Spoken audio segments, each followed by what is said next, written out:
Hey everyone, hope you're doing great. Today we're going to be talking about how you can minimize your exposure to variations during the residential building process. The short answer, scope of works. Let's get started. Simply put, a well-defined scope tells us exactly what work needs to be completed as part of the building contract. However, the case with most custom home builds is that there are gaping holes within that scope and clients are made to make design decisions as the build progresses. This means that both the client and the builder is playing catch up with design decisions that need to be made from day one, and it exposes them disproportionately to risk of time delays and cost increases. For example, let's look at a $1 million build where the joinery program is not fully documented, showing the exact layout, details, hardware, fixtures, and fittings. At pre-plaster stage, your builder might ask you to have a meeting with the cabinet maker to finalize the design and the pricing. To your surprise, unfortunately you find out that it's going to cost you an extra $30,000 in joinery to get what you actually want. And the builder also wants an extra $5,000 to make the framing changes and the plumbing changes required to fit that new design. And to cap this all off, there'll be 4 weeks in delay because the plumber can't make it on site in 3 weeks. The cabinet maker needs to redo the shop drawings, and there'll be other scheduling conflicts down the track. Once you factor in that extra month's interest or rent that you'll have to pay, that's a 4% variation of the total contract price. Now, I don't know about you, but I would have much rather spent that $5,000 going to the builder and $5,000 going to the bank, $10,000, on a good interior designer to have fully designed and documented the joinery prior to us even getting any builders to quote the job. That way, we could have included that design into the contract and we wouldn't have been in for that nasty surprise. Now, joinery is a big item. It can take up to say 15 to 20% of your total build cost. But what about small items like square meter rates for flooring? So let's say you assigned a square meter rate for tiling in your bathroom.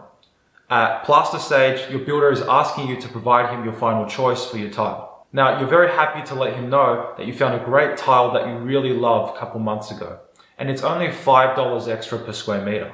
And you're very upfront in telling the builder that this is a variation you're happy to pay. You send that choice over to the builder only to find out that it's going to cost an extra $15 to lay that particular tile in that particular format. And because of a change in the tile material, the waterproofing contractor has advised that you'll need to spend an extra $500 on a more suitable membrane.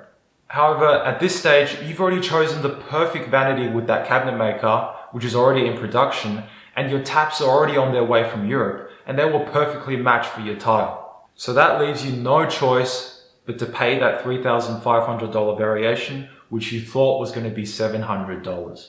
And all of this could have been avoided if you had just chosen the tile along with the taps, along with the joinery, prior to the build starting, prior to you tendering the job out to any builders in that design stage with your architect or your interior designer, or just by yourself. Okay, so what can we do to minimize our exposure to variations? The answer is to specify everything. Now, unless the project is unusually complex and has many unknowns, it is super important to fully define the builder's scope before you send the project out for tender. This means that all design documentation is complete, all detailed, all selections are made before any builder even sees the package for quoting.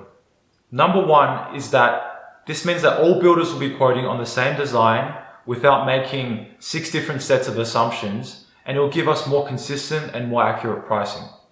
Number two is that it minimizes your exposure to variations throughout the build, as there are less moving parts and less variables, less decisions to make during that process, and less things that can go wrong.